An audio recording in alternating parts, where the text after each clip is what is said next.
Mesdames, Messieurs, bonsoir. Bienvenue à l'émission Zoom Appalaches. Cette semaine, nous recevons un des membres de l'organisme Les Passionnés du Bois, qui ont un local très bien structuré. Alors, c'est sûr qu'on va en parler. Monsieur Michel Fortier. Alors, Monsieur Fortier, je vous laisse vous présenter. Alors, bonjour tout le monde. Bonjour, Monsieur Hamel. Mon nom est Michel Fortier. Je suis un membre actif et fondateur des Passionnés du Bois des Appalaches, qui ont pignon sur rue, justement, à Saint-Jean-de-Brébeuf. Peut-être que vous connaissez ça, là, M. Hamel. Saint-Jean-de-Brébeuf, qui est un coin très accueillant, dans lequel on a un local fort bien organisé. J'aimerais peut-être, historiquement, vous faire part un peu de comment c'est venu l'idée de créer cette espèce d'atelier qui permet aux gens de pouvoir travailler le bois. On a commencé à jaser de ça en 2010, nous autres. Ce qui nous fait déjà 9 ans. Ça ne nous rajeunit pas personne, mais ça fait rien. C'était un objectif qu'on avait d'avoir une place pour pouvoir travailler le bois. Et avant d'avoir une place, il faut commencer à structurer. Alors, ça nous a pris 18 mois à structurer, à organiser ça pour être capable de partir un club. On fait quoi quand on structure? On fait beaucoup de rencontres. Et on établit, bien sûr, les sphères dans lesquelles on veut travailler. C'est sûr que nous autres, au début de l'organisme comme tel, ça a demandé énormément de rencontres. Et puis, il a fallu se faire une constitution, des règlements, comme tout organisme bien constitué demande. Et puis, il fallait s'enregistrer à la Bibliothèque nationale, bien sûr. Et puis, ensuite, il fallait trouver un endroit où est-ce qu'on pourrait exercer nos arts. Vous avez commencé au tremplin, si je me rappelle bien. On a commencé, l'idée était de s'établir au tremplin et chemin faisant, on trouvait que ça devenait compliqué parce qu'il y avait beaucoup des histoires d'escaliers, puis de portes d'accès, puis de portes non-accès. Puis, c'était assez compliqué. Finalement, on a décidé de regarder ailleurs, voir s'il n'y aura pas moyen de s'installer ailleurs. C'est sûr qu'au niveau de notre local, de notre localité ici, c'était difficile. Donc, on a voulu dire qu'il y avait peut-être des possibilités à Saint-Jean-de-Brébeuf, qui, en fait, est à 13 minutes de Thetford. Fait qu'on a préparé un plan pour aller présenter ça au conseil là-bas. On est allé présenter ça au conseil.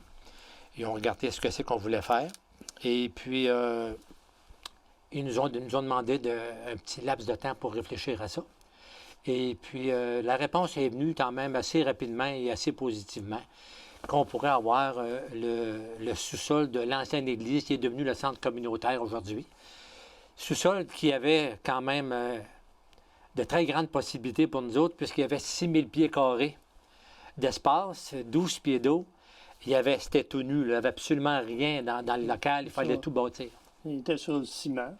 Il était sur le ciment. Le plafond, c'était comme un bunker. Et oui, c'était parfait parce que c'est sûr que quand on brasse là-dedans, pas personne qui entend, là. C'est très fermé. Et puis on est seul là, dans la bâtisse présentement.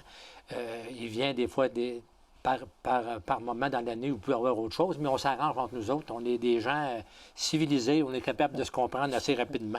Les instigateurs de l'organisme Les Passionnés du Bois, avaient-ils une mission au départ? Oui, on avait une mission, on avait un but. Alors le but, c'était de créer un centre d'outillage le plus performant possible pour que les gens qui viennent travailler puissent avoir du plaisir à le faire.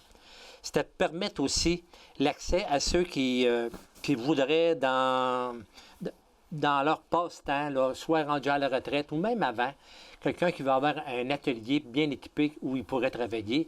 On voulait essayer de leur donner ça comme offre de service. Une offre de service que l'on qualifiait à l'époque d'alternative parce qu'il n'y avait absolument rien dans ce domaine-là, dans le coin ici.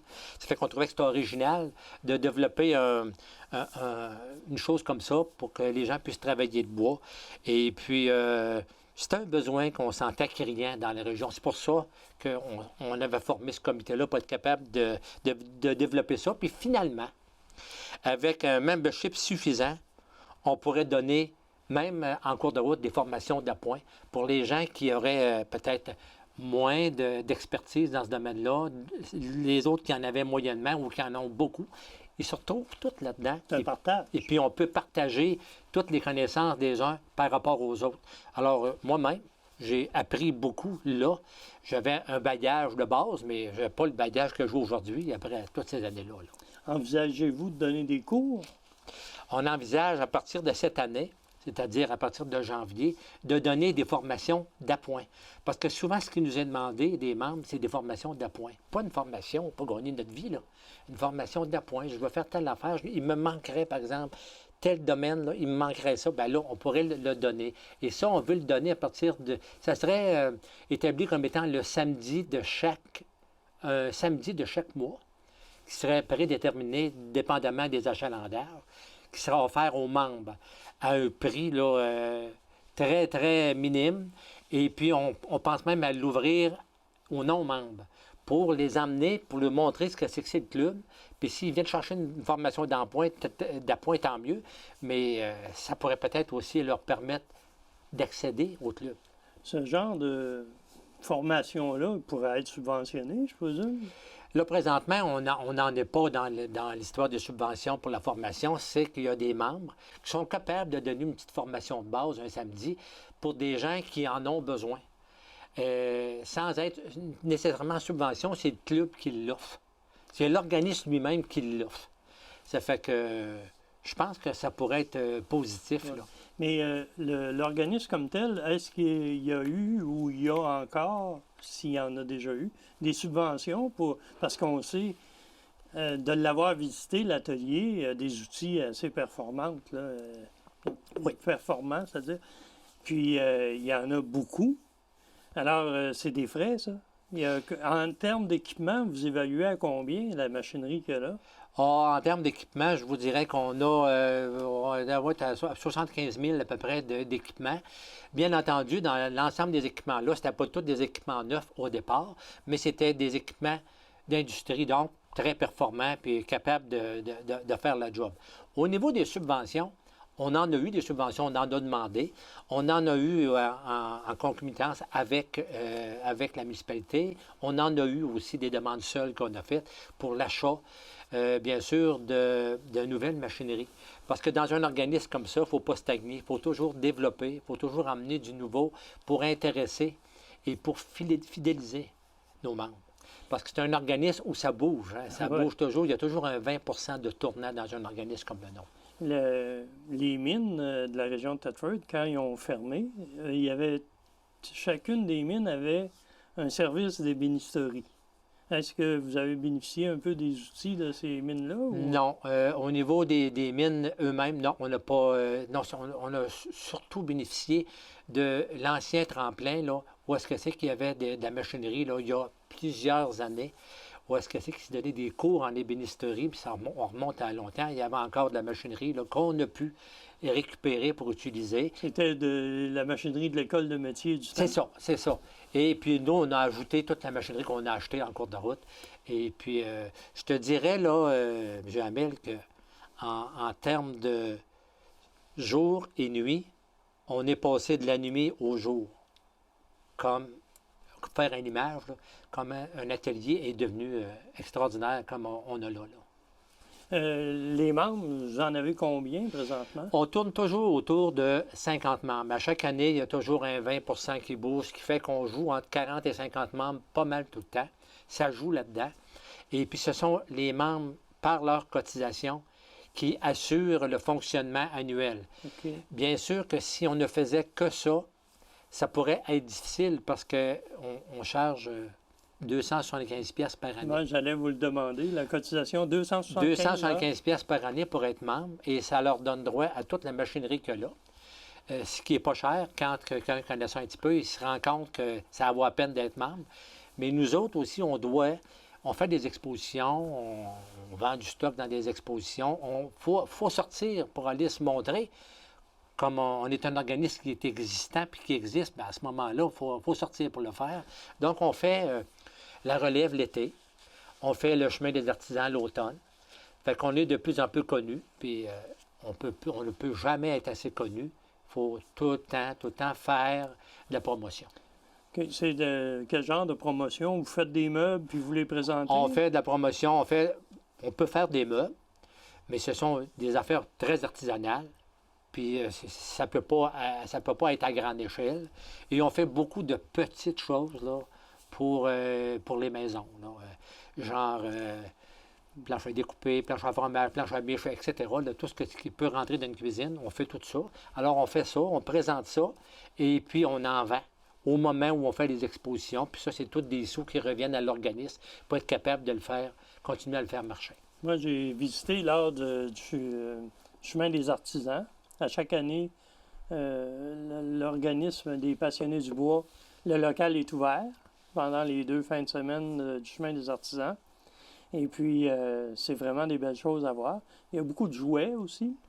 Oui, on a quelques membres qui vont se spécialiser dans les jouets. Ils vont faire des jouets de bois, un peu des jouets d'époque.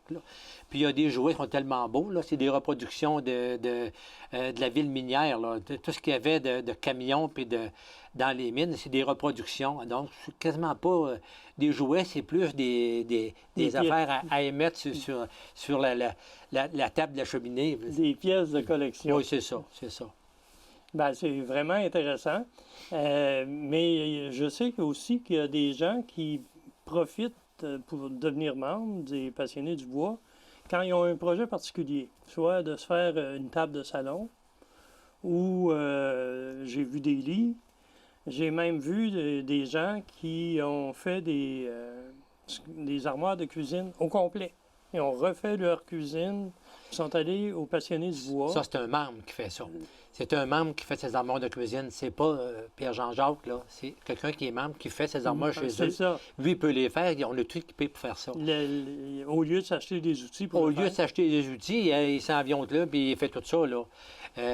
L'organisme lui fournit les moyens là, pour être capable de le faire. Lui, la seule chose qu'il fait, il achète son bois. Il achète ce qu'il a besoin, puis il le fait. Fait que c'est sûr que chez eux, là, ça serait peut-être pas facile d'aller le faire dans son sous-sol à la maison. Puis il pourrait rencontrer quelqu'un dans l'escalier qui ne serait pas d'accord avec lui. Ça pourrait arriver, Ouais, hein, ça pourrait arriver. parce que le sablage, là, ça flotte, puis ça monte dans les armoires. Moi, d'ailleurs, c'est chez nous, c'est ce qui m'a amené à sortir de chez nous. Parce que... Et avez-vous des dépoussiéreurs?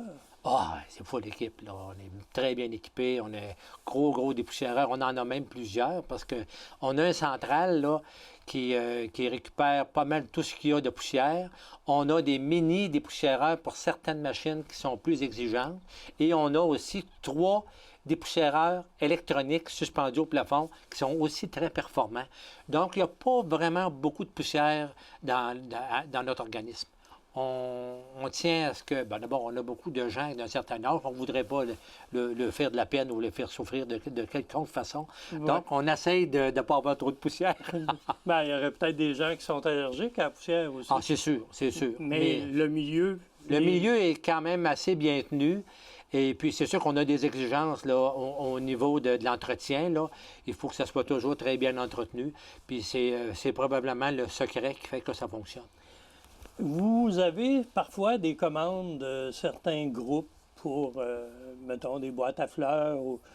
Chacun des membres met la main à la pâte à ce moment-là? Non, il ne faudrait pas dire que chacun des membres met la main à la pâte, mais il y a toujours un groupe, dans ce groupe-là, qui est plus ouvert à faire des choses. Fait qu'on se sert d'eux pour le faire. Parce que l'ensemble des membres, il y en a beaucoup qui viennent pour eux autres mêmes, puis c'est correct. C'est à ça que ça sert. Puis quand on en demande un petit peu plus, peut-être que ça lui plaît moins. Fait qu'on respecte ça. Là-dedans, là, c'est le respect de chacun qui fait que ça fonctionne. Quand tu te mets à vouloir faire du tire-pied, là, ça va pas bien dans ce temps-là. Il faut absolument qu'on respecte tout le monde dans leur choix. Fait qu'une personne qui aime travailler le bois, mais qui n'a pas de projet particulier pour lui-même, à ce moment-là, lui, il s'investit dans de la production comme ça. Absolument. La fabrication d'un coffre qui va être mis en vente Oui, c'est ça. Apporter des fonds à l'organisme. Ce qu'on fait là, quand on fait nos petits tirages là, à l'interne, c'est toujours quelqu'un qui s'est avancé pour le faire, le meuble en question. Puis lui, tout ce que le club fait, il paye le bois. Lui, on ne le paye pas, il le fait gratuitement. Et puis c'est comme ça qu'on fait virer l'organisme, parce que juste les cotisations, on est un peu serré. Il faut absolument faire des choses à côté pour être capable de le faire fonctionner. Bien, évidemment, il y a des frais de chauffage, il y a des frais de location du local. C'est sûr, c'est sûr. Bon, au niveau de location, on n'a pas trop de misère avec notre conseil. Il nous aide beaucoup. C'est sûr que c'est un bunker à chauffer. Et puis, l'électricité. C'est toute de la machinerie qui prend beaucoup de courant. Il y a beaucoup de machines qui marchent à 220. Fait que ça tire du courant. Fait que l'aspect que nous, on paye, c'est sûr que ces milliers de dollars-là, il faut les prendre à quelque part. Ouais. Ça fait qu'on les prend dans tout ce que je viens de vous expliquer. Puis l'accès aux membres, c'est il y a des heures fixes ou... L'accès aux membres est illimité. Ils peuvent venir jour, soir, nuit. Écoutez, c'est très tranquille chez nous. On ne peut pas déranger les voisins. Et puis, ils rentrent au club avec un code. Ils ont chacun un code. Avant ça, on avait un système de clés, c'était compliqué. Maintenant, on est rendu avec des codes. Ils rentrent. Si ils ont le code, ils rentrent, ça veut dire qu'ils sont membres. Chaque membre a un code. Absolument. Alors, à 8 heures le soir, il peut y avoir quelqu'un qui travaille. Ah oui. Pour point de vue assurance, ça doit être assez dispendieux. Au point de vue assurance, nous, on assure pour le feu, parce que c'est sûr que s'il y avait le feu et que c'est prouvé que ça vient d'en bas, bien, il faut avoir des assurances pour ça. Pour l'assurance responsabilité, écoute, on peut pas, c'est impossible d'avoir une assurance responsabilité. On n'est pas une shop, là. T'sais, nous autres, on n'est pas un employeur, là, on est juste un organisme. Donc, c'est comme si tu travaillais chez vous, là. OK. Chaque membre s'engage par écrit à pas... Moi, c'est ça. Il est au courant qu'il n'y a pas d'assurance. Par exemple, s'il se coupe un doigt, ben non, c'est sûr qu'au niveau de la sécurité, chaque membre qui arrive, il reçoit une formation au niveau de la sécurité, mais c'est très, très rare qu'un membre qui arrive n'a jamais touché à une machine. Habituellement, c'est parce qu'ils ont un intérêt. Ils ont déjà travaillé un peu, fait qu'ils connaissent ça un peu. Il s'agit juste là, de lui montrer, il y a des nouvelles machineries, comment ça fonctionne. Et puis, c'est pas long là, que ça embarque dans le moule, puis les gens font... Écoute, au niveau sécuritaire, là, si il fonctionne comme ça doit fonctionner, il n'y en arrive pas d'accident. C'est quand tu viens trop... les gens, là, habituellement, qui ont des accidents, c'est des gens qui sont tellement habitués qu'à un moment donné, ils font un peu moins attention. Puis, Le club, on le dit le club, mais c'est l'organisme. Il est formé depuis 10 ans, environ. Non, il est formé depuis... son existence, depuis le 4 2010? décembre 2012. Ah, OK. Donc, il y a 7 ans 7 ans. d'existence. Bon. En 7 ans, est-ce que vous avez eu des accidents? On a eu des échardes, on a eu des éraflures avec la scie, avec les lames de scie, et c'est à peu près tout ce qu'on a eu comme accident. Ce sont des accidents qui arrivent même chez vous, quand tu travailles chez vous. Des gros accidents, il n'y en a pas eu. Des doigts coupés, il n'y en a pas eu. Non. On n'a pas eu. C'est à souhaiter qu'il y en On ait est chanceux, là, d'avenir jusqu'à date, on n'a pas eu.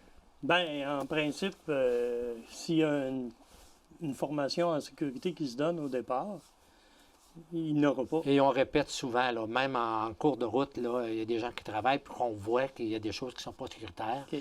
On leur demande de ne pas s'insulter, là. On leur dit, fais attention, il faudrait que tu te prennes mal. Puis habituellement, la réception est très bonne.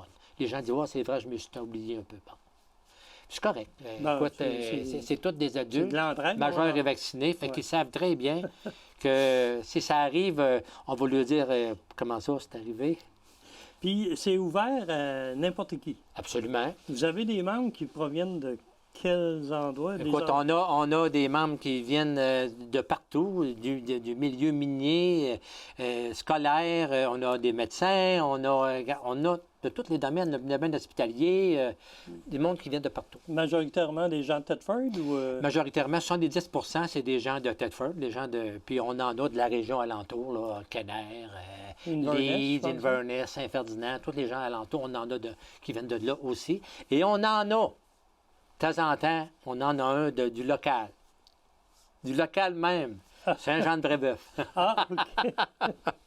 Un résident de Saint-Jean. Un résident de Saint-Jean-de-Brébeuf. OK. D'ailleurs, les résidents de Saint-Jean-de-Brébeuf, ils ont toujours un petit spécial, eux autres, pour la première année qui rentrent membres, ils payent la moitié prix. Fait qu'on les invite. On les invite à venir plus souvent, puis en plus grand nombre, c'est intéressant. Mais c'est des gens qui n'ont peut-être pas vraiment le temps. C'est des agriculteurs, la plupart acériculteurs. Oui, mais quand même, il y a cette possibilité-là. La municipalité nous a demandé d'avoir un arrangement comme ça, puis on a trouvé que c'était une bonne idée. C'est bien. C'est bien.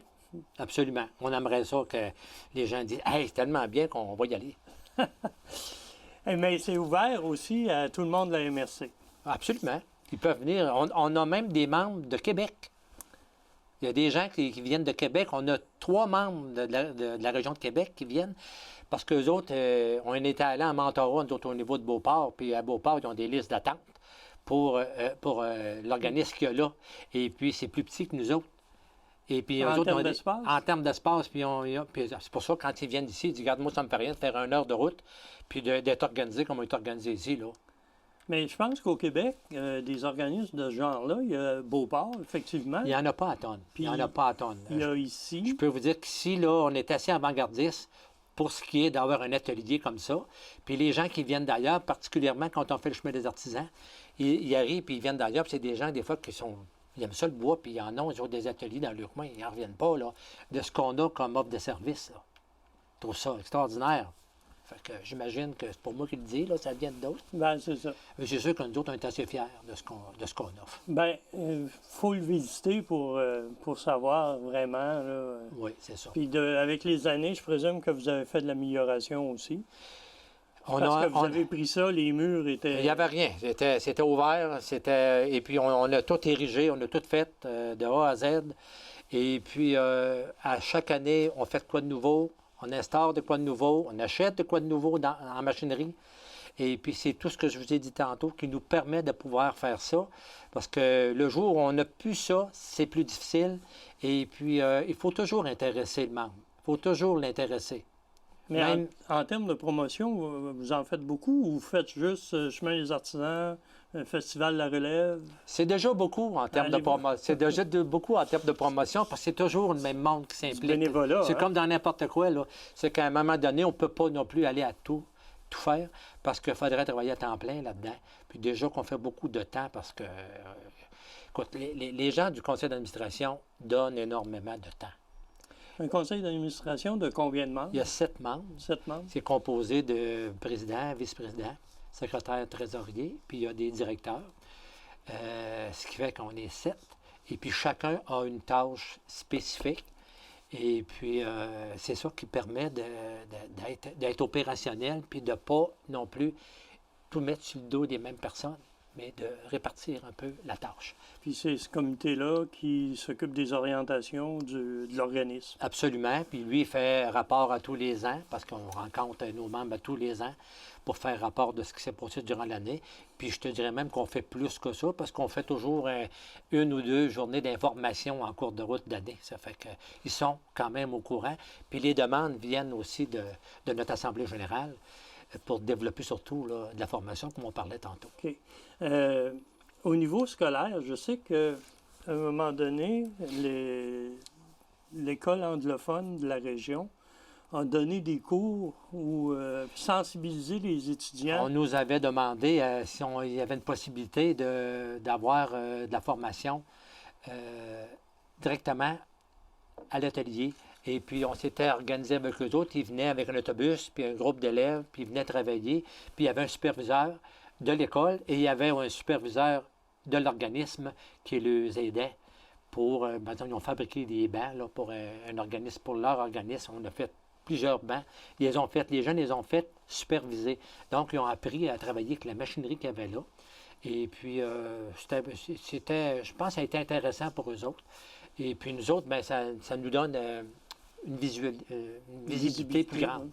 Mais ça ne s'est pas renouvelé, ça? Ça ne s'est pas renouvelé, ça s'est fait une année. C'est peut-être pas parce qu'ils n'ont pas aimé, peut-être qu'au niveau des budgets, au niveau de chaque année, peut-être qu'il y avait moins de possibilités, parce que ça lui coûtait quand même. Il fallait qu'ils viennent avec les étudiants, un autobus, puis c'était une fois par semaine. Puis ça a duré combien de temps? Ça a duré, je me souviens bien, 8 semaines.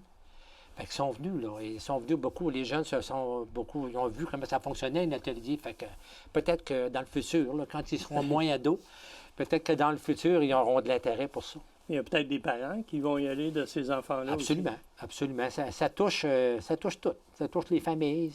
Regarde, on est ouvert. On a même des particularités pour les familles. Regarde, si tu es un membre principal, par exemple, tu payes OK. 275 $. Bien, si tu as un frère ou une sœur ou un beau-frère ou une belle-sœur, Ton épouse. on est capable, oui, ton épouse, on est capable de faire un prix parce que toi, tu es membre principal et on peut le faire à moitié prix pour le membre secondaire. En parlant d'épouse, est-ce qu'il y a beaucoup de femmes qui sont membres? Présentement, on a, je te dirais, sur 7-8 femmes qui sont régulières, qui viennent beaucoup là, travailler au club. Puis les femmes sont bonnes. Je sais qu'il y avait des artistes aussi qui allaient faire leur cadre pour leur toile. Oui, c'est sûr. Il y a des artistes locaux qui ont besoin de faire tout le cadrage pour le peinture et tout ça. Alors, eux autres, c'est une opportunité extraordinaire de pouvoir venir les faire, puis que ça ne coûte pas trop cher. Ils arrivent avec le bois, puis ils font ça. Puis c'est merveilleux. Il nous reste très peu de temps. Alors, M. Fortier, avez-vous des conseils à donner relativement à l'organisme des passionnés du bois? Le conseil que je pourrais donner, c'est à ceux-là qui ne sont pas membres. Venez voir, appelez. Je peux vous donner 2 numéros de téléphone. Alors, vous appelez ces 2 personnes-là, puis vous demandez, j'aimerais ça voir l'organisme.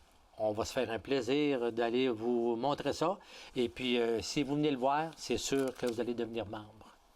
Alors, mesdames, messieurs, le conseil est donné. Si vous voulez aller visiter l'organisme des passionnés du bois, comme M. Fortier disait, c'est toujours ouvert. Alors, merci beaucoup et à la semaine prochaine.